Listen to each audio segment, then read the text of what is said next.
It's a remarkable piece of footage. If it's a hoax, it's very well done. If it's not, then I would say it's probably revolutionary. It's a fake, in my opinion. If you continue to ask questions that are out of bounds, I won't hesitate to terminate this interview. This is powerful because this is not a staged event. This is real.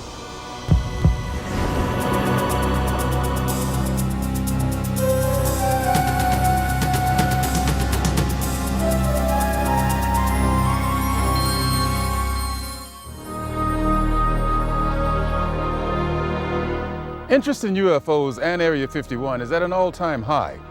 Last year, a highly rated TV special and best-selling home video purported to show an actual autopsy of an alien being from the famous Roswell, New Mexico crash of 1947. Many people and even some experts believed that autopsy footage was genuine. If that was indeed the body of an alien being from another world, could the footage in this program be the world's first hard visual evidence of an actual living and breathing alien being? An alien being communicating in an interview with a highly covert arm of the US government? If the footage we're about to show you is genuine, then this could very well be the most important video in the history of mankind, proving once and for all that we are not alone.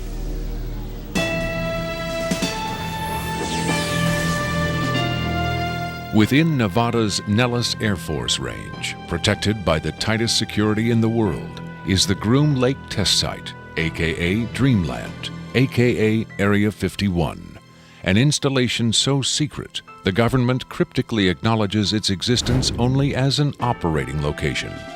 Until recently, the military flat out denied the presence of such a base. It has served as the testing ground for many secret research and development projects, such as the U-2 and SR-71 Blackbird spy planes, the F-117A stealth fighter, and now the SR-75 penetrator, the super-secret replacement for the SR-71. Every morning, a select group of specialists with high security clearances, some reportedly as high as 38 levels above top secret, arrive at McCarran Airport in Las Vegas to be flown to Area 51 aboard a Boeing 737. From the time they leave the ground until they return to Las Vegas at the end of each working day, they enter a world no outsider can ever truly know, except through rumor and the occasional shocking revelation. In 1989, a physicist named Robert Lazar went public with the stunning claim that the United States government was test flying dish-shaped aircraft of extraterrestrial origin at Area 51.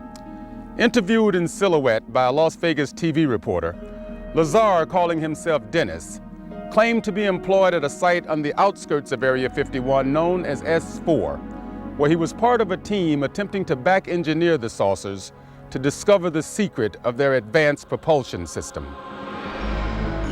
It was a very sleek, thin-looking, flying saucer-shaped craft. There were 9 total. I only got to essentially work, back engineer, or analyze one of the craft. It's very plain. It's all one solid color, a grayish pewter color, the same color as the outside of the craft. There are no sharp corners anywhere. Every device in the craft, the seat, the amplifier housings, everything has a rounded corner on it, almost as if it was all fashioned out of wax and then slightly melted, so everything curved, even where the ceiling meets the floor on the end. Everything has a curve to it. Very, very plain, very wide open, very impractical use of space.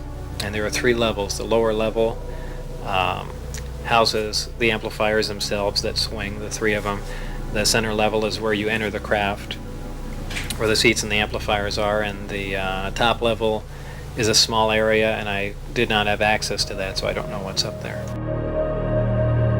Absolutely alien craft, there's no question about it. Well, first of all, the scope of the project was to back engineer it. If they were United States craft, we wouldn't be going backward trying to find out how they were built if we had built them. Second of all, the size of the equipment inside, the size of the seats, the materials that were in use, completely alien to us, pardon the pun, and the fuel, element 115, essentially non-existent. All these factors together, and of course the briefing information stating that they were alien craft. Along with Robert Lazar, rocket scientist David Adair is one of the few individuals who will go on record concerning his personal experiences with alien technology at Area 51. Was not of our origin. They shouldn't have let me see that. And then in the results of it, they locked me in a room. And the reason they locked me up in a room was because I wouldn't tell them any more about how the engine would function, and they started getting a little bit more perturbed about that. A former consultant to NASA and top aerospace companies, Adair claims that in 1971 he was brought in to study the engine of a downed flying saucer. What I was looking at was a technological marvel of its time, and it was a magnificent thing to see sitting there, and the whole situation just started really getting me more angry than anything, because the fact that they could sit on such a hunk of technology and not tell us about it. Here we are using liquid fuel engines and rockets at NASA, and here they got an engine that's probably, in theory that we know of, could be a speed of light, an engine capable of speed of light or even faster. Ufologist and lecturer Sean David Morton has appeared on Sightings, Strange Universe, and Hard Copy. He offers his own perspective on Lazar's stunning claim and the super-secret Area 51. Area 51 is approximately 135 miles north of Las Vegas. It sits in a box that's at the western middle corner of the Nellis test site.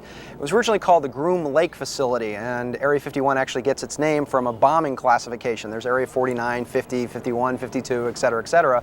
So one of the things that Robert Lazar told us was that if we simply went out to a black mailbox at 6:30 p.m. on Wednesday nights, that we would actually see flying saucers, that these objects would test, and that this was the military testing time between 6:30 and 9:30, and then early in the morning between about 3 a.m. and about 6 a.m. Vigorous efforts have been made by employees of the government and others to debunk Lazar's claims and discredit him personally. Nevertheless, Area 51 has become the center of a raging controversy, whether in fact certain clandestine agencies of the U.S. government are in secret contact with alien beings. Project Sigma was supposedly a deal between the United States government and various extraterrestrials that after the Roswell crash of 1947, that an organization called Majestic 12 was formed, and then in 1953, President Eisenhower was then brought in on this. Well, there was a negotiation going back and forth between the United States military, the government, and the extraterrestrials.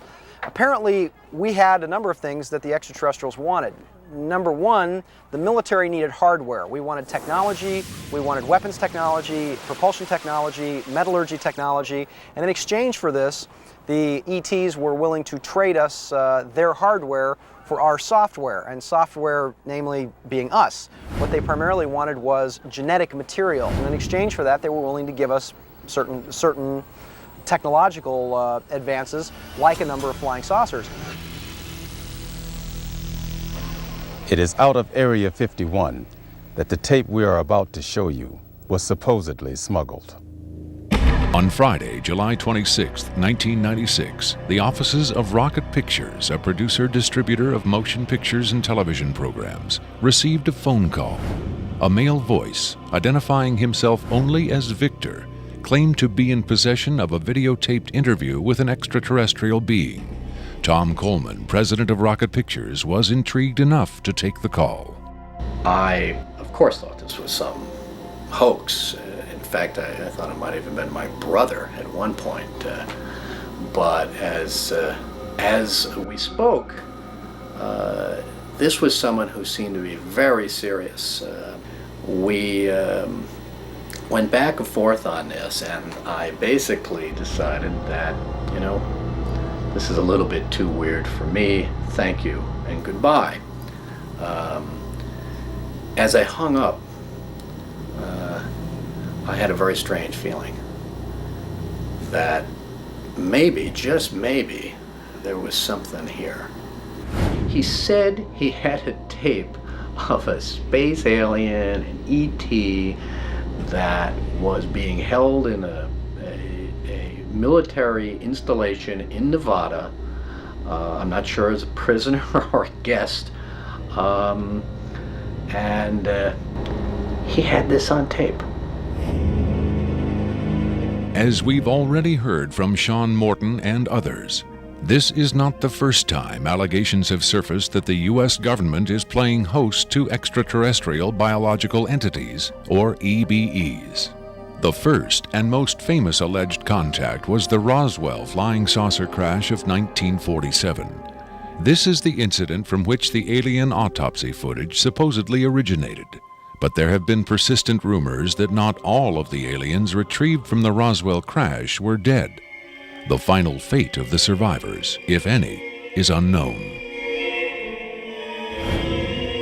2 years later, however, in 1949, another alien is reported to have survived a saucer crash, and this being, known as EBE-1, was taken into custody and kept at a safe house.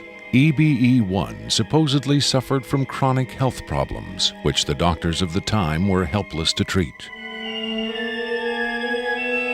According to a controversial, possibly fraudulent briefing document dating from the Jimmy Carter administration, EBE-1 was interviewed by means of pictographs, from which it was learned that he came from the Zeta Reticuli star system. Can we eliminate one or more of these categories from discussion? The laborious process of developing a set of symbols that could be used and understood by both human and alien amounted to the creation of a new language. If such an effort was made, it represents the greatest achievement in linguistics since the deciphering of the Rosetta Stone.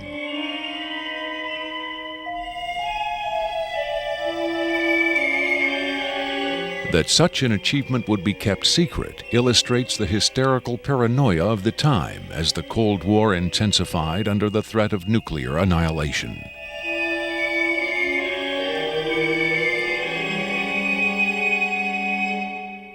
The so-called Carter-Aquarius briefing document states that EBE-1 died of unknown causes on June 18, 1952.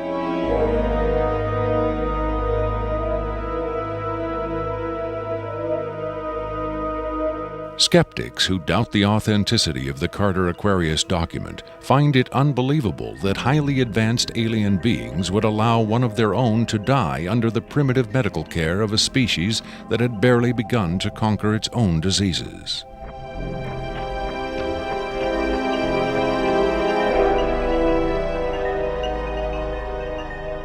But as we will hear, there are those who claim that to the aliens, death is not a final end to be feared, but a mere transition.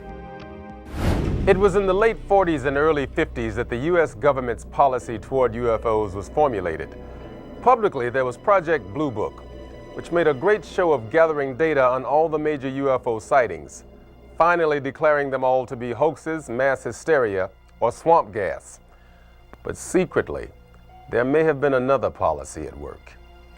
Over the years, several documents have come to light which seemingly confirm that a clandestine group, Operation Majestic 12 Group, aka MJ-12, was formed by special classified presidential order on September 24, 1947, for the express purpose of gathering information on UFOs and extraterrestrials, while at the same time keeping such information not only from unfriendly powers, but from the American public as well. If indeed Area 51 has become the nation's repository for alien technology and possibly alien visitors, then the extra-constitutional justifications for such secrecy were developed in the MJ-12 Group's planning sessions.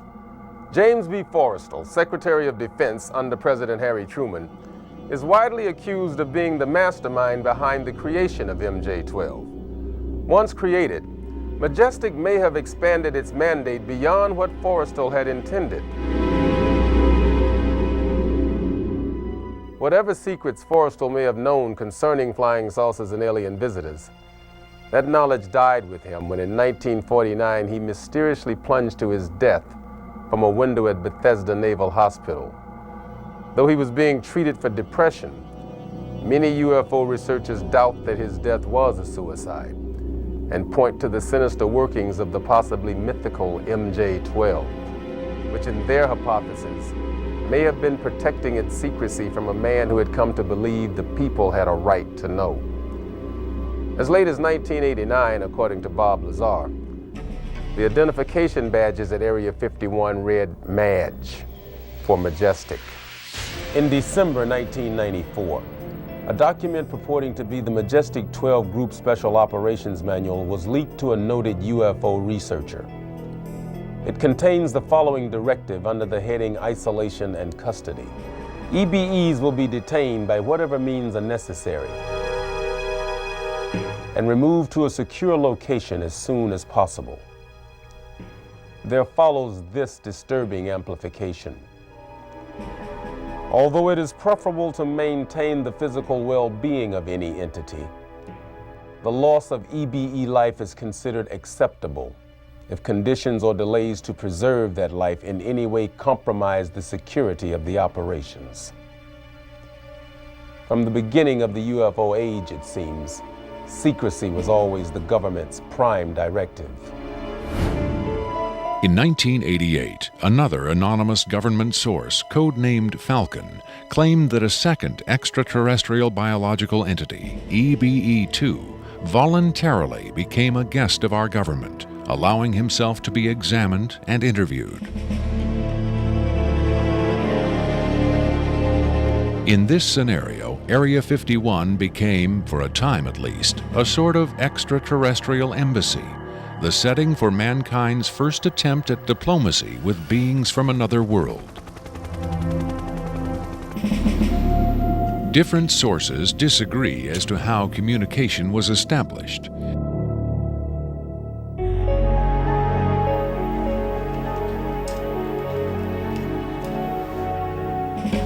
There is universal agreement that the EBEs are incapable or unwilling to speak human language.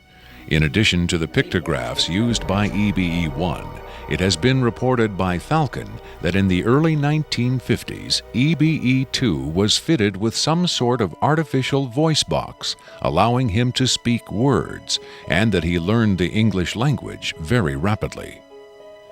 Other sources doubt this story, however.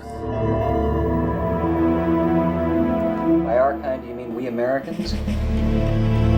What has been reported most persistently is that the aliens communicate via thought projection, or telepathy. They would have been tortured, made to give up their secrets, instead of questioned in this friendly manner. We cannot be forced to communicate. Has it been tried? Not by us. We speak to who's ever willing to listen.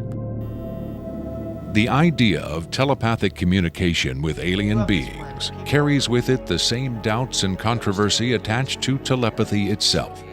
Do the practitioners of this ancient art really have the ability to read minds? Or are they crafty charlatans who simply tell the listener what he or she wants to hear?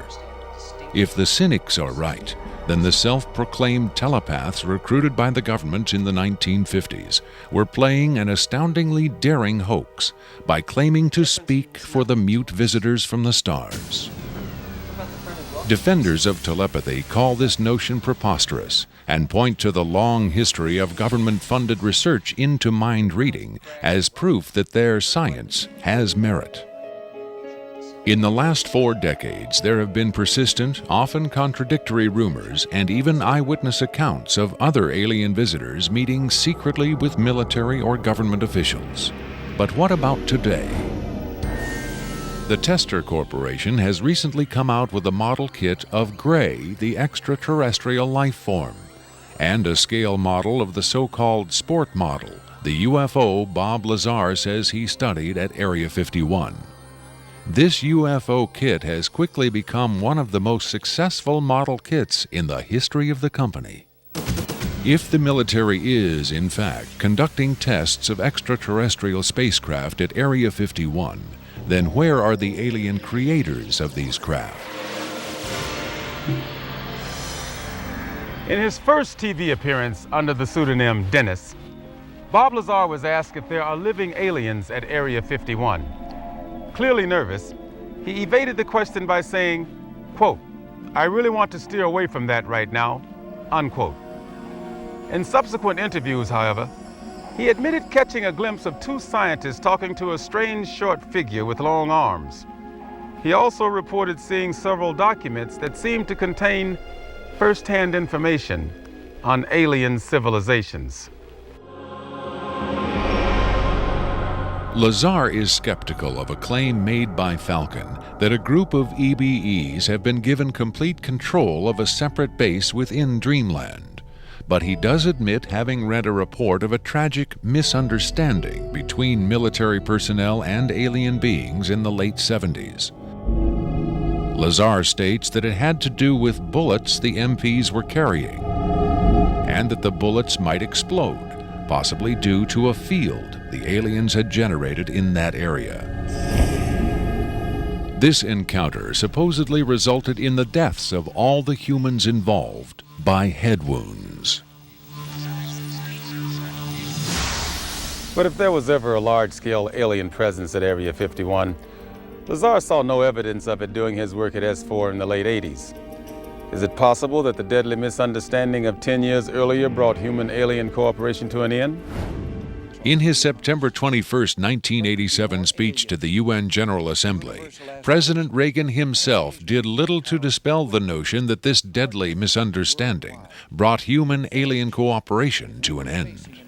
In our obsession with antagonisms of the moment, we often forget how much unites all the members of humanity.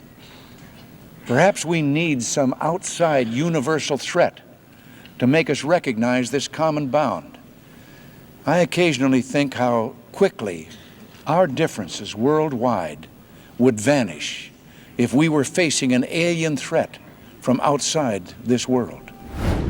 Are the inconsistencies between various tales coming out of Area 51 evidence that these stories are lies? Or are the discrepancies the result of an intentional campaign of disinformation designed to discredit any elements of truth that may be reaching the public? If so, how does Victor fit into the jigsaw puzzle of questionable witnesses to the alien presence at Area 51? Is he a hoaxer, a government dupe, or a frightened whistleblower with the hard evidence to back up his story? I made it very clear to Victor that his credibility was the entire issue here, and that everybody's going to think this is a hoax, and that how are they going to possibly verify this? What he said was, you can do anything you want in terms of verified, any type of due diligence. He will answer whatever questions put forward. We could do whatever type of checking. We could bring in experts. We could have the tape tested. We could, in fact, he encouraged all of these aspects. He just did not want his face and his real name revealed. At Coleman's insistence, Victor agreed reluctantly to appear on camera, but only in disguise, in shadow, and with his voice electronically altered. The questions were agreed upon in advance, but during the actual interview, the discussion occasionally deviated from Victor's approved questions. What is your occupation at Area 51? I won't answer that. I have had reason to be present at Area 51, but I'm not going to clarify whether or not I was there as an employee. Are you saying you were there as a visitor? I'm not going to specify why or in what capacity I was there, only that I was there. Can you tell us how many times you were there? When I agreed to this, my fundamental ground rule was that I would not be asked to divulge personal data that might help pinpoint my identity. If you continue to ask questions that are out of bounds, I won't hesitate to terminate this interview. Are you saying that the number of times you were present at Area 51 is enough to pinpoint your identity? Any specifics will narrow the field of suspects. Of course, I could lie. Let's say I've been there 47 times, or anyway more than once. Let's turn to the tape itself. The copy you've supplied is not the original tape. No. Was the original at Area 51 when you copied it? That's out of bounds. Is it fair to assume that the copying of tapes at Area 51 is heavily restricted?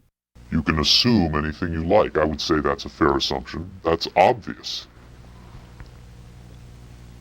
I will say that this tape was copied under special circumstances. Otherwise, copying it would have been impossible. Can you be more specific? More specific? Okay, I'm sure they've figured this much out already. Recently, there was a wholesale transfer of video documentation from analog tape to digital disk storage. In a couple of instances, this allowed data to leak from a highest security system to a less high security system. Even so, this particular tape was the only... I think that's about all I'll say about that. Was there something about this particular clip that made it more accessible to be copied? Not necessarily, no. Was there something about the content that caused them to file it differently or give it special handling?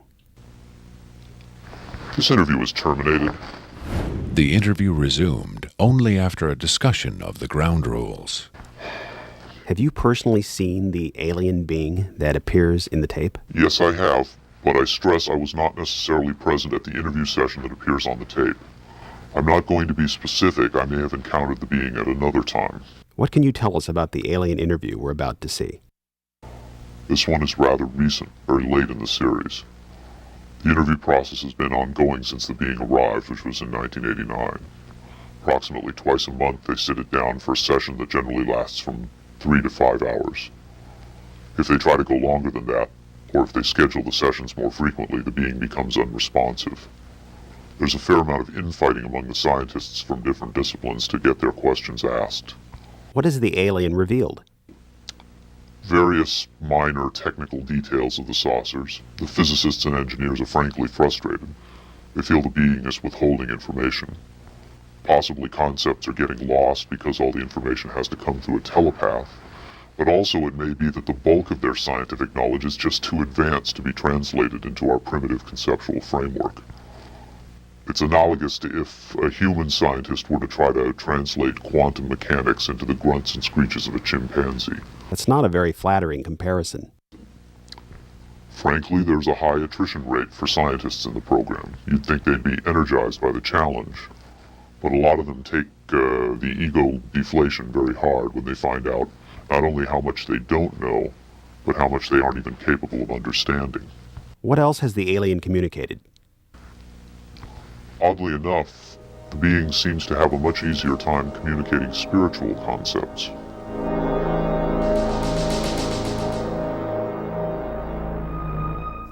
The human body is a vehicle, a vessel. And the vessel must be maintained to serve the spirit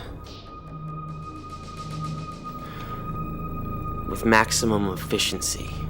But a broken vessel can be replaced. The human spirit, or the soul,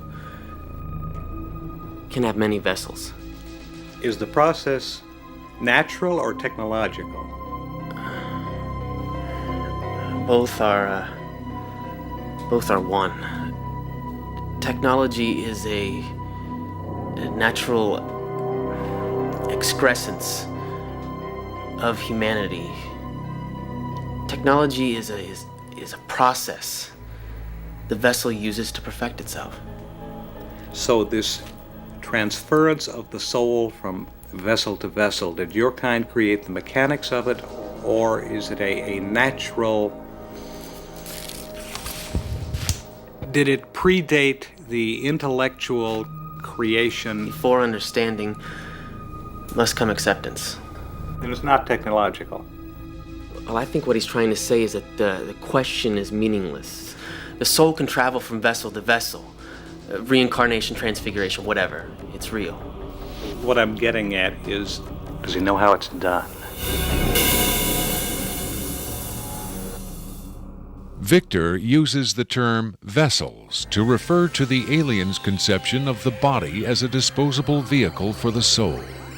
The UFO cult known as Heaven's Gate used the term containers in a similar context. The mass suicide of the Heaven's Gate cultists illustrates the dark side of accepting such ideas at face value.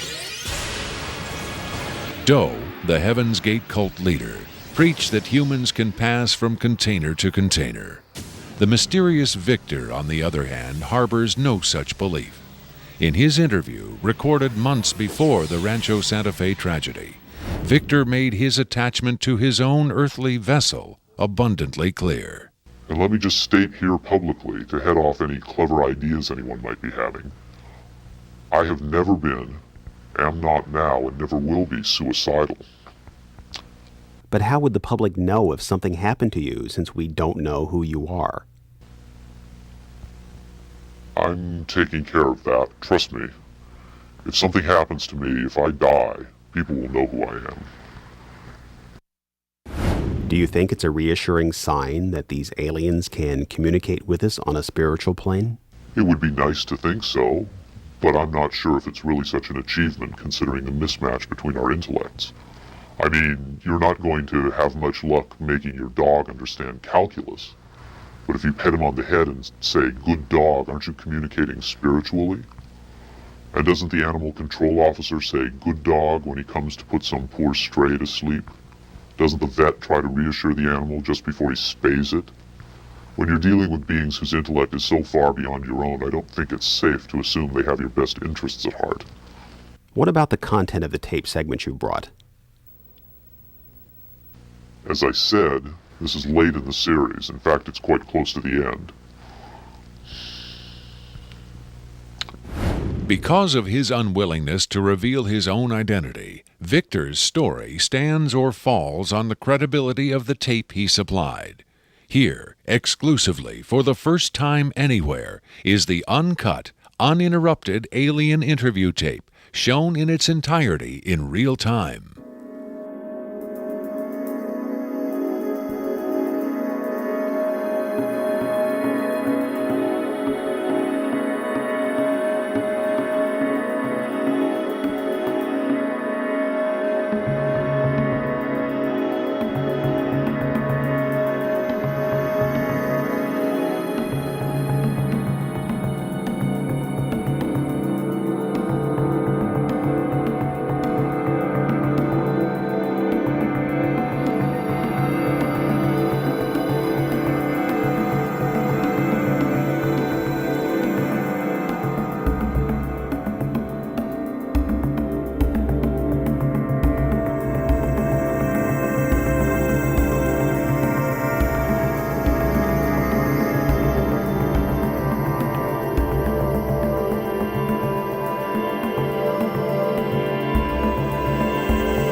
You removed the soundtrack from the tape before you turned it over to this program.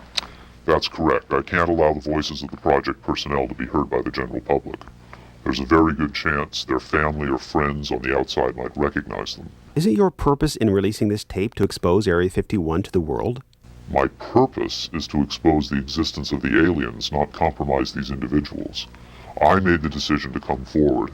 I'm taking precautions to protect my own identity, and I don't think it's fair for me to put these others in danger of exposure. In any case, the interview on the tape went nowhere. It was interrupted, as you'll see. Can you describe for us what we're seeing? All right, we're looking at the interview suite at S4. It's kept dark for the comfort of the aliens. The figure who is just barely visible in the left foreground is the telepath, and behind the camera is a raked seating area for observers. Although in this case, I believe the only other person present was a military aide. The alien is seated behind a glass partition in a biocontainment area, which is maintained at Biosafety Level 2, the lowest designation. That's primarily for the protection of the aliens, not us. The theory is that if they were going to infect us with an alien bug, it would have happened 50 years ago. In fact, all the indications are the aliens eliminated microbial and viral life from their own ecosystem long ago. They aren't susceptible to our diseases directly, but it has been shown that microbes can reproduce and form colonies within their respiratory systems, which tends to exacerbate the debilities they seem to suffer anyway in our environment. In fact, you can see here the alien is beginning to flag. The interview was not going well. The telepath was trying to clarify some points from a previous interview, but he wasn't receiving coherent responses. As you can see, the being is in real distress. At this point, the telepath is sending out a message to the medical staff. He's trying to communicate with the alien, but he's getting no response.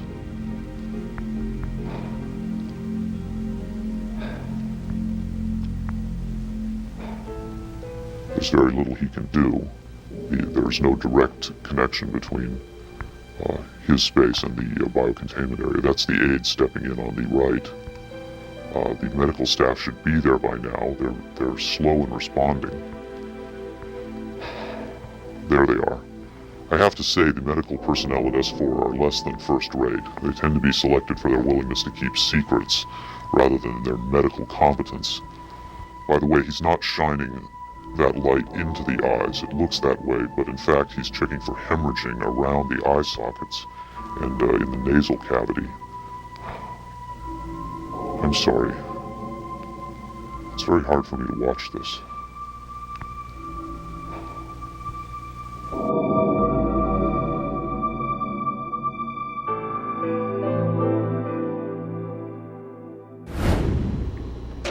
You're asking me if I think this is real?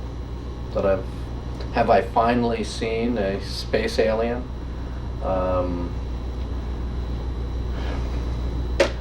I don't know. But I do know this. I know that this is not a tricked up version like the alien autopsy. It doesn't attempt to distract you away from the alien. It doesn't have that cinema verite, black and white. It doesn't go to great lengths to try to fool the audience.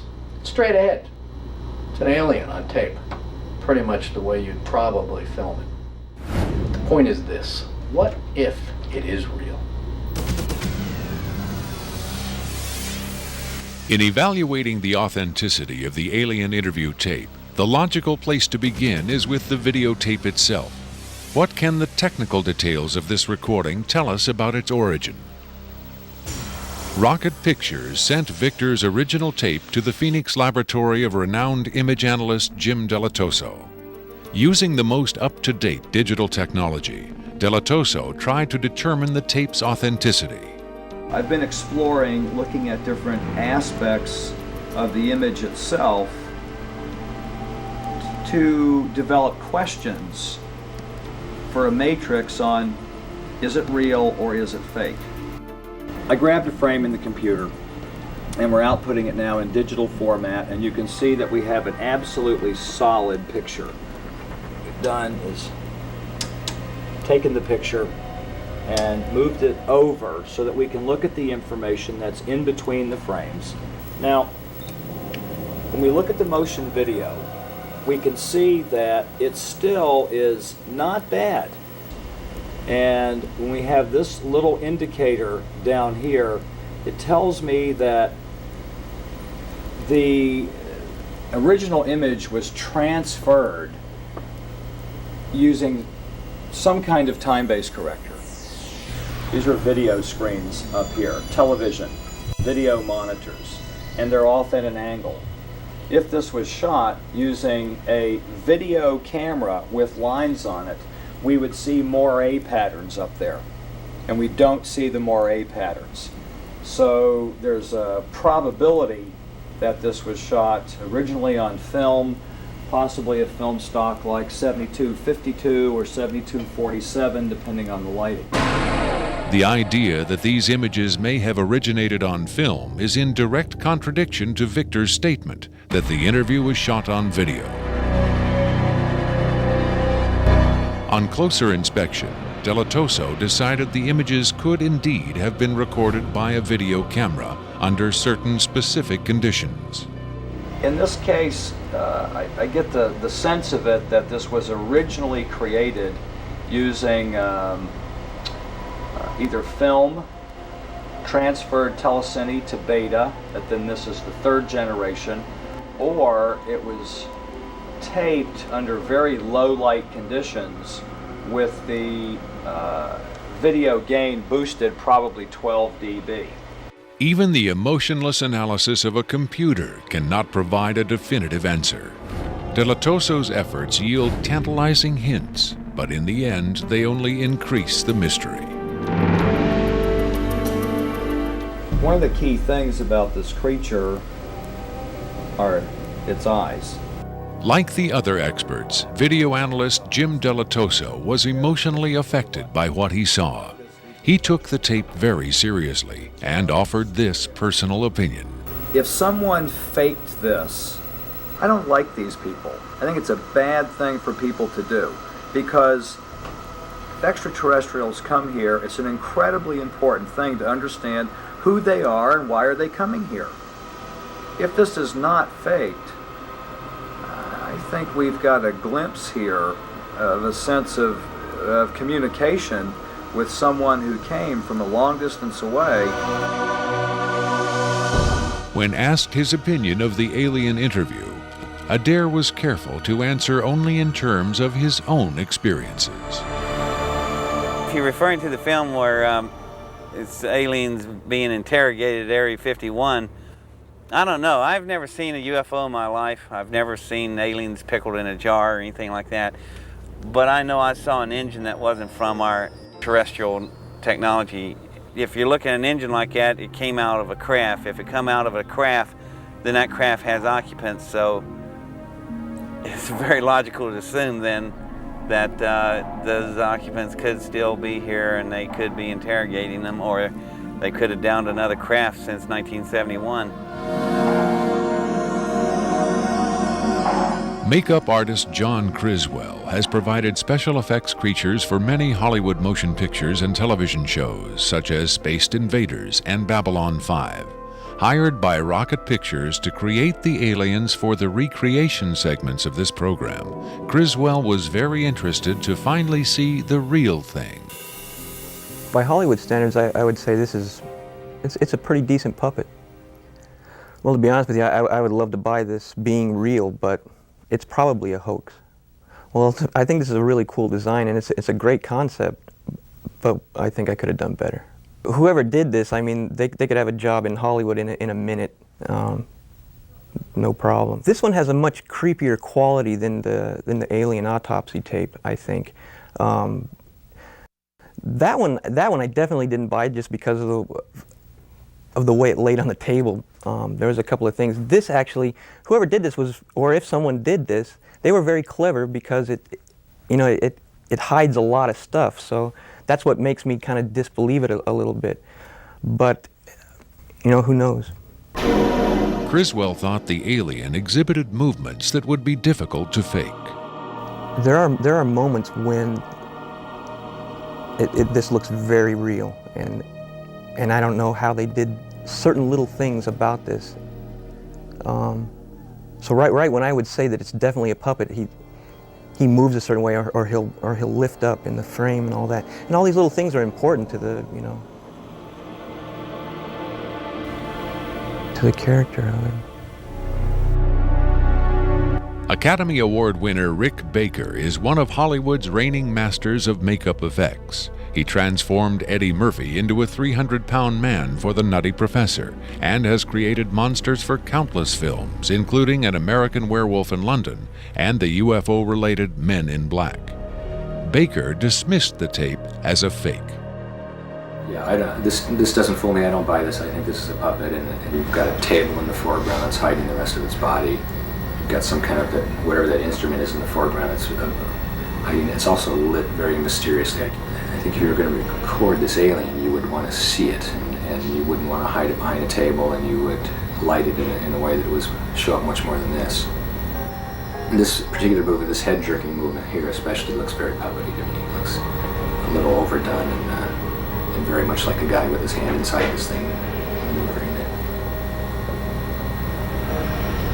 I guess he's supposed to be ill here. Is that what's going on?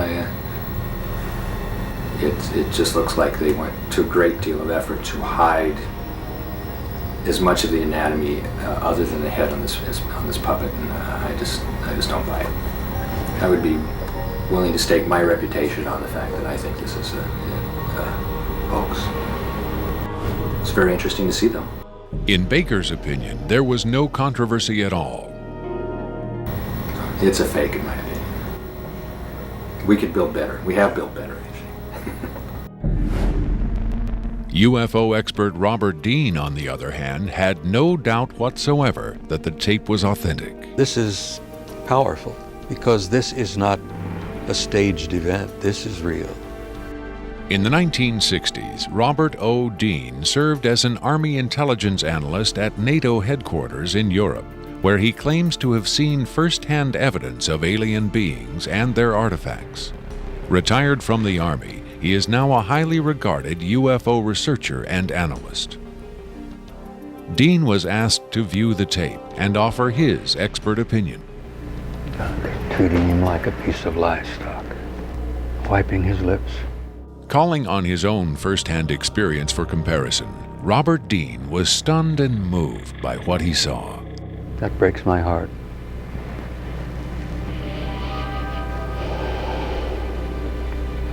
I think you've got yourself a piece of legitimate footage here, and I think you've got your hands on some pretty sensitive material. I don't know how the hell you got this. I don't know who you got it from, and frankly, I don't want to know who you got it from. But you got yourself a tiger by the tail with this footage. I would say, and I know that that's one of the things you ask of me, is that you've got yourself some legitimate footage of one of the little guys being interrogated and filmed.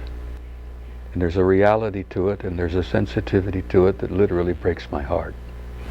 But I tell you very strongly, you've got something here that is very sensitive. Well, I know that the level of classification on this kind of a thing is so far damned above top secret that you can't imagine how sensitive this kind of thing is, and how delicate it is, and how tightly the government sits on anything like this. Sean Morton looked for clues to the tape's authenticity in the technical details of the interview's setting. Okay, there's a couple of interesting things about the tape right off the bat. Morton tried to decipher the time code at the bottom of the screen. First off, what you're looking at in the time code is DNI, is Department of Naval Intelligence. So Department of Naval Intelligence, this would probably be a file number 27. It could be a security level, however, because security levels are supposedly go up to Q36, or the highest ones that we know about. The first interesting thing about that is that I'm noticing what looks like a medical monitor, and look at how slowly and erratic the heartbeat is. The heartbeat is literally 1, 2. It's very, very erratic, and it looks as though the heartbeat, being as erratic as it is only about, from counting that, it looks like it's about 30 a minute or so. Morton suggested an alternate explanation for the video's dim lighting. One of the unusual things about most of these particular race of aliens is they are very, very sensitive to light. So a lot of these interviews are conducted in very darkened rooms. To Morton's eye, many features of this alien dovetailed with accounts of other first-hand contactees. Another strange thing about the physiognomy of these creatures is, as well, is if you will notice that the neck itself is not at the back of the head like a human being is. The neck is actually in the center of the head, which is what actually gives it problems holding its head and its neck up. Whatever this is, it's being taken, the interview is actually being done through a piece of glass, which is probably something somebody faking the photographs probably wouldn't think about. Right there we see that the creature appears to be choking. The dark eyes, in many cases, are actually a form of lens that guards the creature against untoward sunlight. It's a remarkable piece of footage. I mean, it's very, very, very, very interesting. If it's a hoax, it's very well done. If it's not, then I would say it's probably revolutionary. Another expert who was asked to examine the tape was Michael Hesseman, one of Europe's leading UFO researchers and author of the international bestseller Beyond Roswell. When I got the first information about the alien interview footage, and when I saw the first picture, I said there might be a connection to a real incident. Hesseman was intrigued both by the alien's appearance and by Victor's claim that the being arrived at Area 51 in 1989. If it is authentic, it might be the most significant film ever published, ever shown on television. For several years now, Hesseman has been investigating reports that the South African Air Force shot down a flying saucer in the Kalahari Desert in 1989. According to Hesseman's sources, 2 survivors were retrieved from the downed saucer. One was sent to Wright-Patterson Air Force Base in Ohio, and the other to Area 51. The extraterrestrial in Victor's tape bears a striking resemblance to descriptions of the Kalahari ET, and the timing of its appearance at Area 51 is consistent with the South African incident.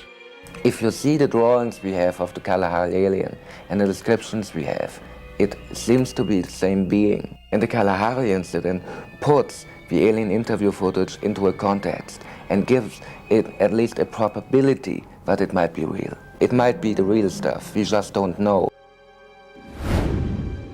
Whitley Strieber, best-selling author of Communion, claims to have had numerous personal contacts with alien beings. He has become the de facto spokesman for the growing number of people who claim to have been abducted by extraterrestrials. The nationally syndicated television program Strange Universe asked Strieber and several other abductees to view the alien interview tape. What Strieber saw left him profoundly shaken.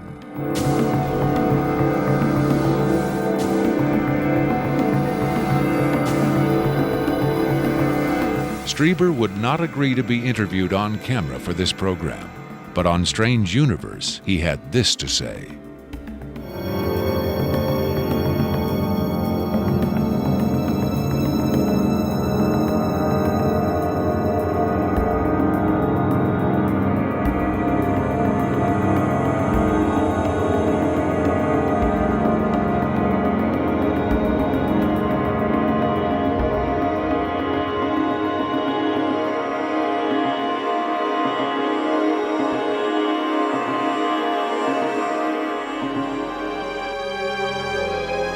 On May 23, 1997, Victor gave a radio interview on the nationally syndicated show Coast to Coast AM with Art Bell.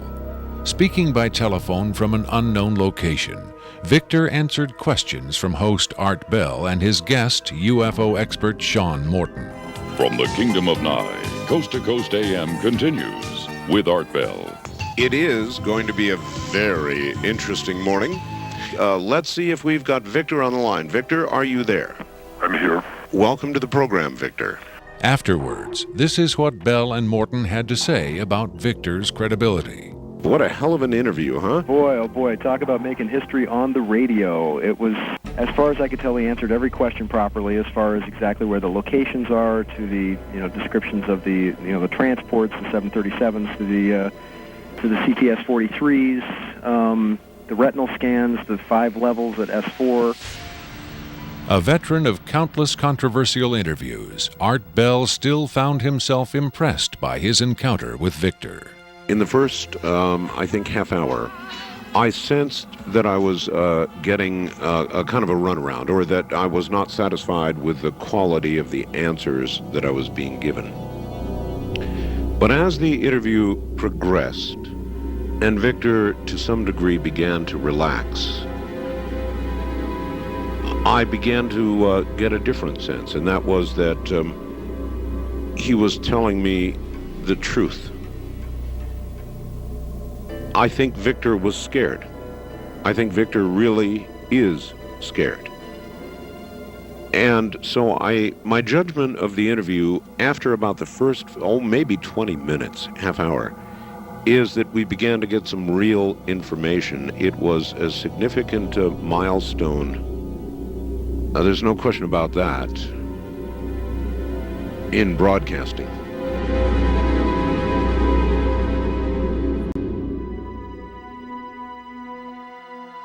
If the government has really been in contact with superior aliens, wouldn't we see some evidence of it? For instance, amazing new scientific discoveries.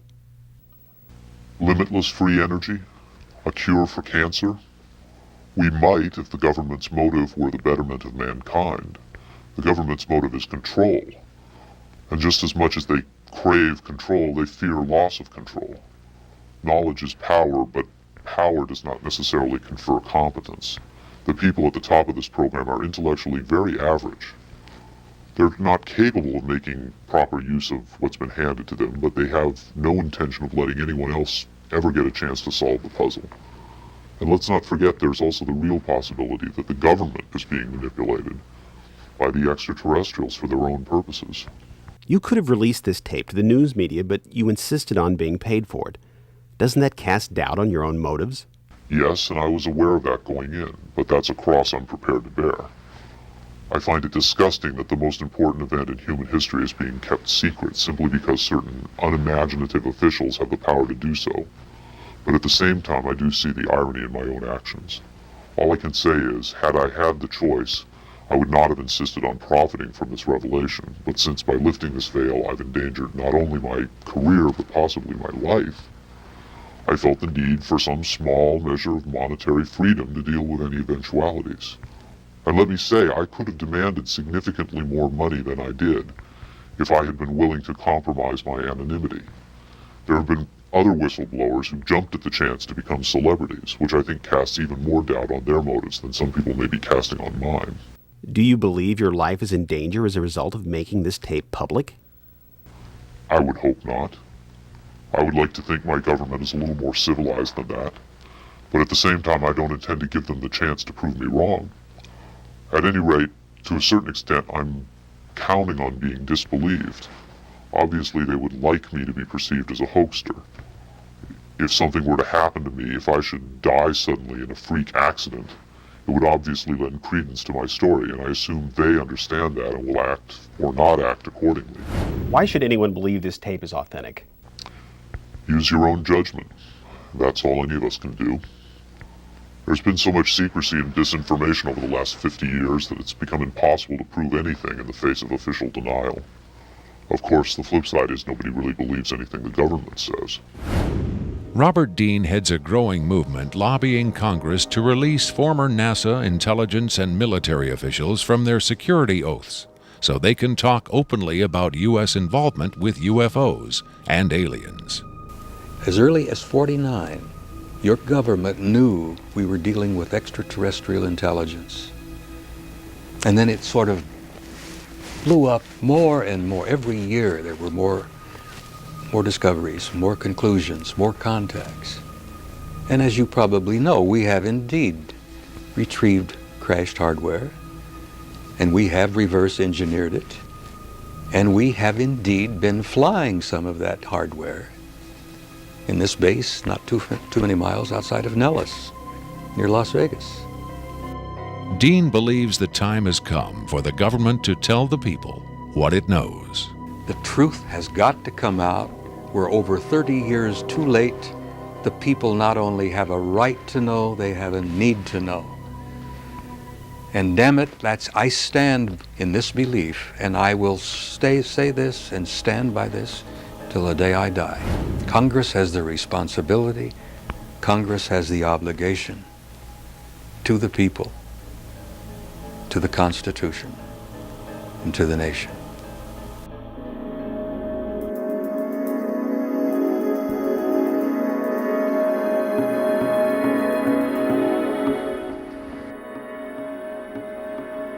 Did this alien die? I can't answer that with certainty. I do know the interviews came to an end. Whether the being died or was retired, and I don't mean that in the spy thriller sense of having it killed, I mean retired from the interview process. I just don't know. I'm fairly certain it didn't go home, at least not in the physical sense. But these beings, they don't seem to be very concerned about dying or avoiding death. Why do you think that is? Maybe they know what comes after death with more confidence than we do. Maybe there's another vessel waiting for them on the other side. The other side? Yes, which may in fact be where they come from in the first place. I've heard the claims that they come from Zeta Reticula or the Pleiades, but it hasn't been established that they come from out there at all. Their saucers may not travel through space as we know it. They may fold in from another dimension, another reality. You make them sound almost supernatural, like angels or devils. Supernatural is just a term for aspects of nature we don't understand. For many people, they certainly do serve the functions of both angels and devils, forces we can't comprehend. Have you had enough of me? I think I've earned my money.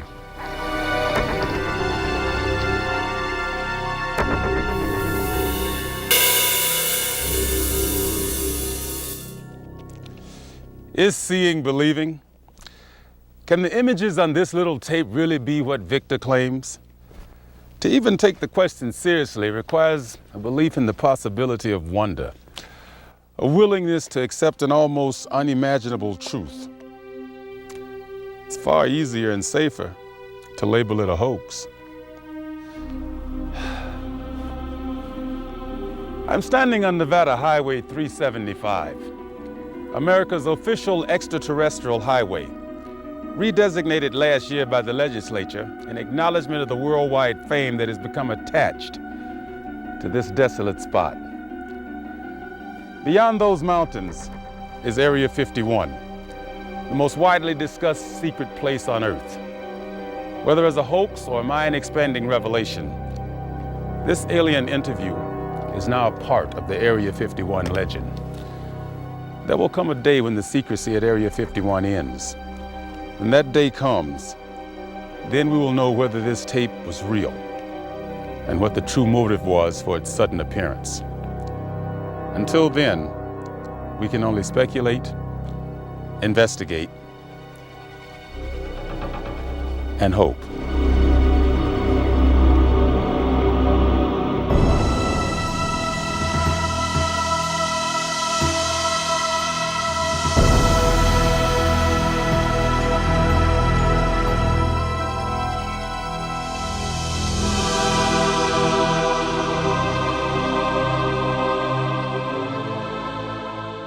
I've essentially been living in hiding.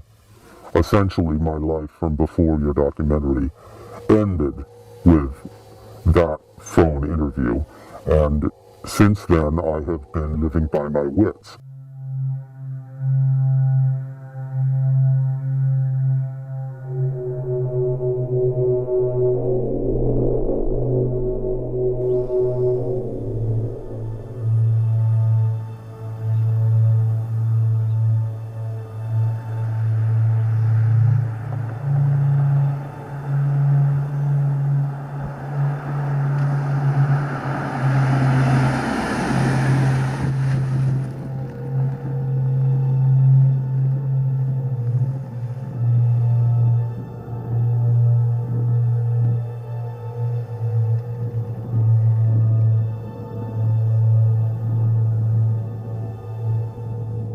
two of you, two cameras. I was under the impression that it would only be you and your camera. All right, Victor, duly noted.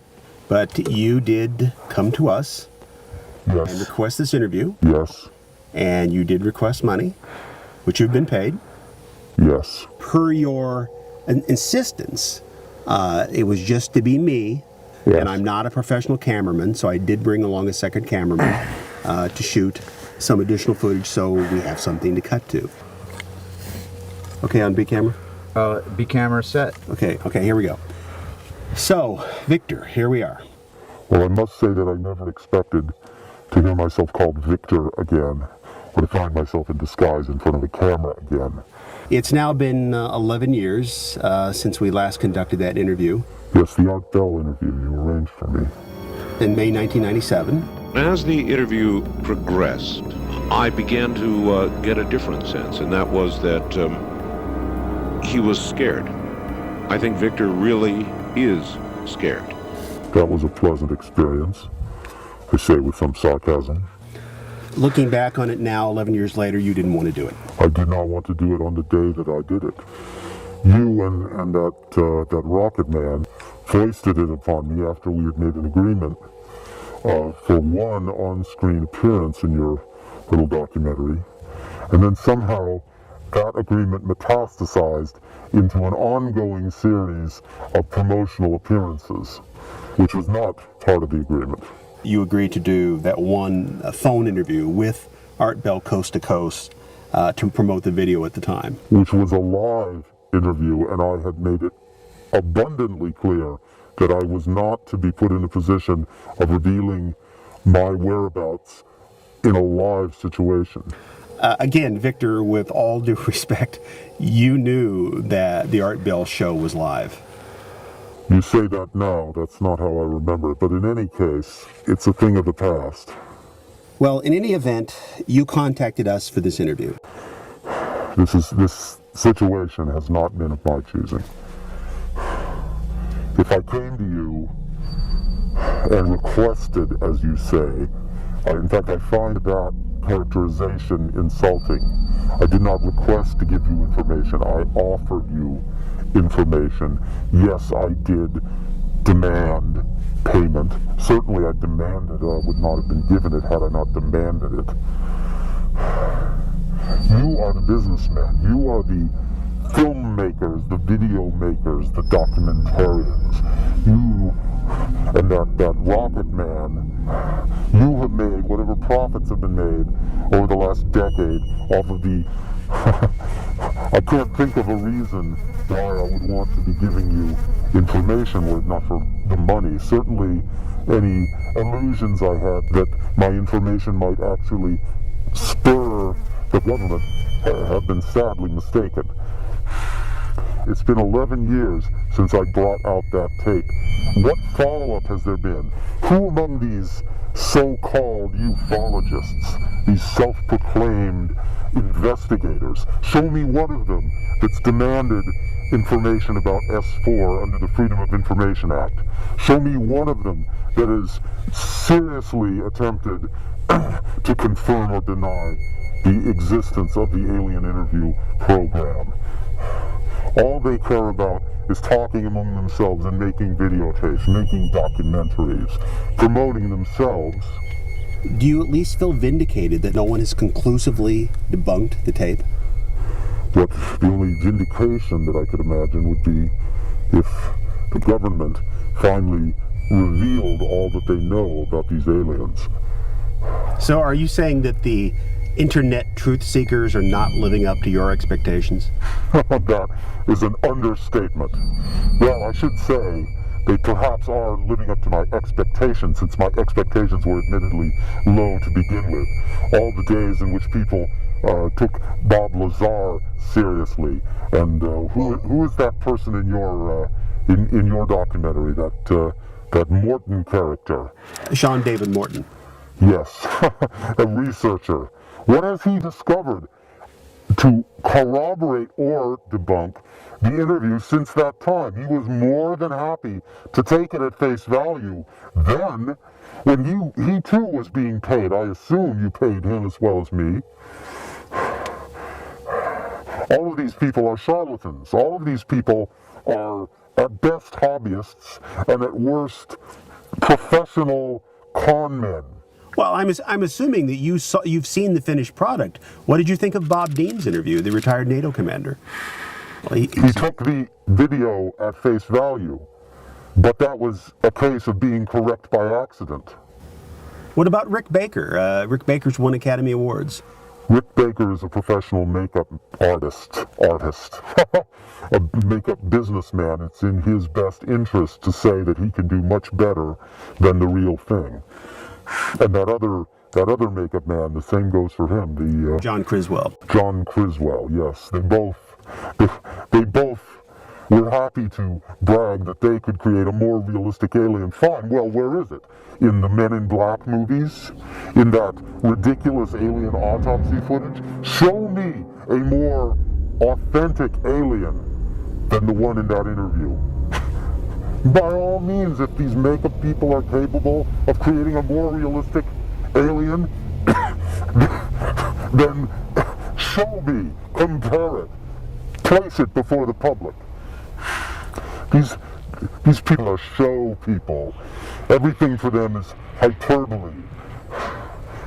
My contempt for the viewers of your documentary over the last 11 years knows no bounds. They've been like children, mocking it, or on the other hand, credulously accepting it with no attempt to evaluate the material on its own merits, or to discover any new material to support or debunk it. This is not a joke. This is not a hoax. Certainly I'm staking my reputation on it. If an anonymous individual in a rubber mask could be said to be staking his reputation on anything, I challenge these ufologists to debunk me, discover my identity. If they really believe that the alien interview footage is a hoax, prove it. Show where it was faked. If they believe that the alien in that footage is a puppet, prove it. Find the puppet maker. If they believe that I am a hoaxer, prove it. Discover my real identity. It certainly doesn't matter to me at this point. Do you need some water? Let me say,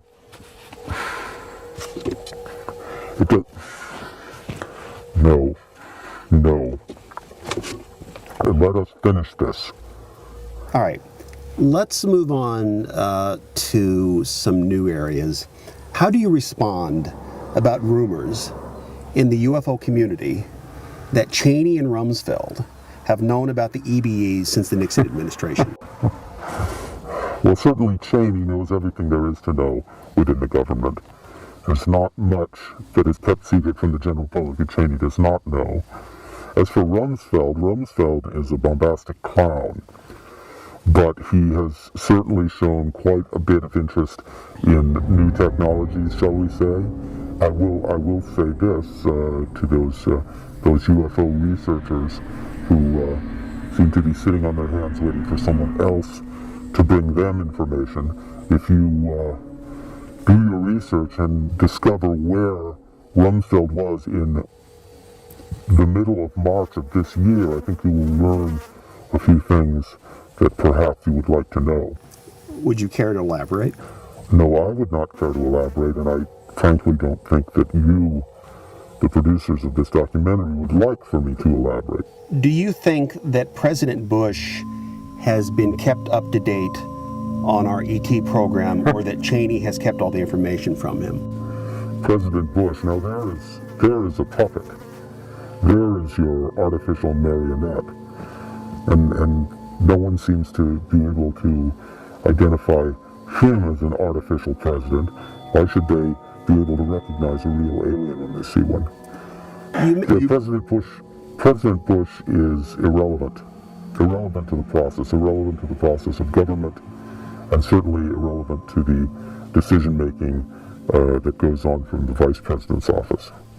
While we're talking about the current administration, what are your thoughts about 9/11? I'm not going to talk about 9/11. You're not going to talk about 9/11. 9/11 is like the Bermuda Triangle. 9/11 is not part of this story. Shall we say that?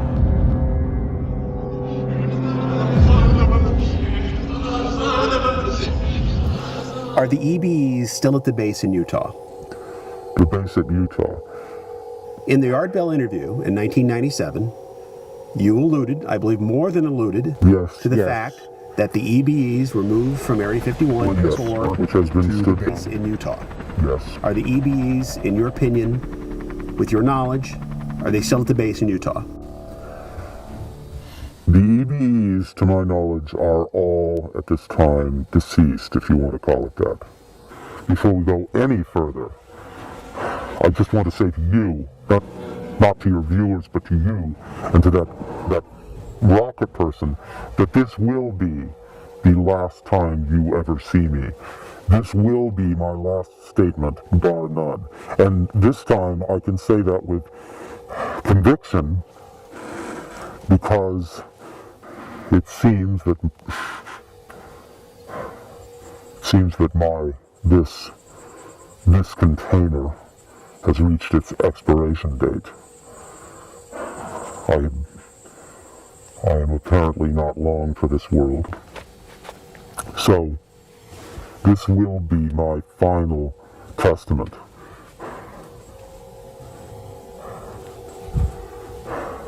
And what is your final testament? Thank you for the compassion. As I intimated on the Art Bell interview, my involvement with S4 and the Alien Interview Program did come to an end in 1997, and I have not been involved with the Black Ops program for more than a decade. However, I have been in contact with certain individuals who are still involved in attempting to make sense of the information that was gathered before the aliens discorporated. And I'm here to tell you, gentlemen, that if I am not long for this world, you are not much longer. As the Bible thumpers say, the end times are upon us. The end of the world? The end of the world. We have been tested and found wanting. The aliens came, they presented themselves to humanity. They were taken and held and questioned and allowed to die. And now the reckoning is at hand. Let me give a task to these so-called investigators, these ufologists. Look into the record and attempt to determine where Donald Rumsfeld was on March 23rd of this year.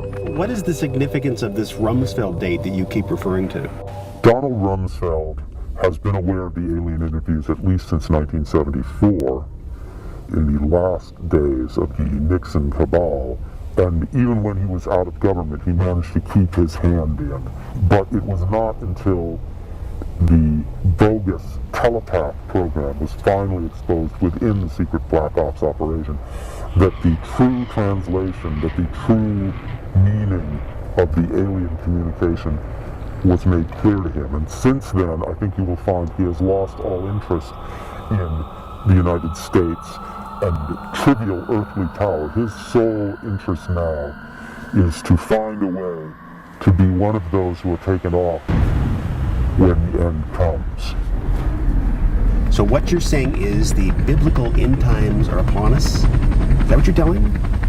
It's rather childish to call them biblical, since the Bible itself is simply a smokescreen.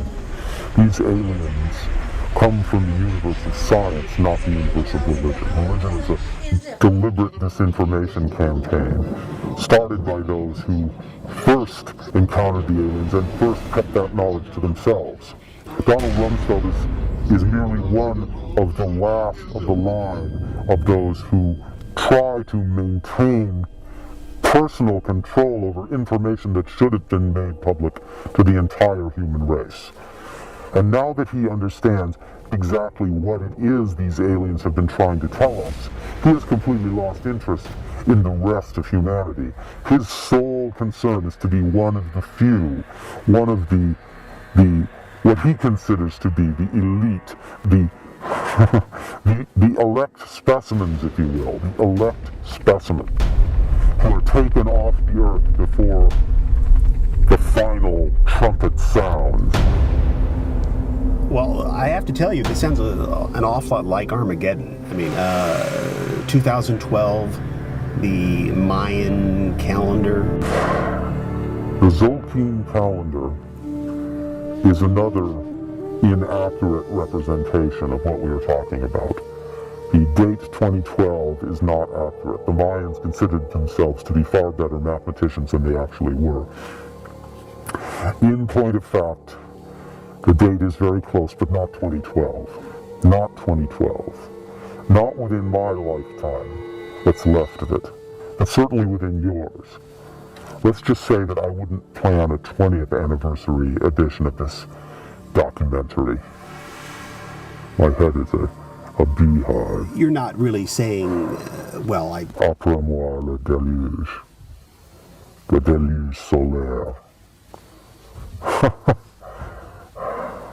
I won't be here for it, but you, gentlemen, will. Was it Seneca? I think it was... No, it was Strato who said, "When I am gone, let earth and fire mix. It will mean naught to me.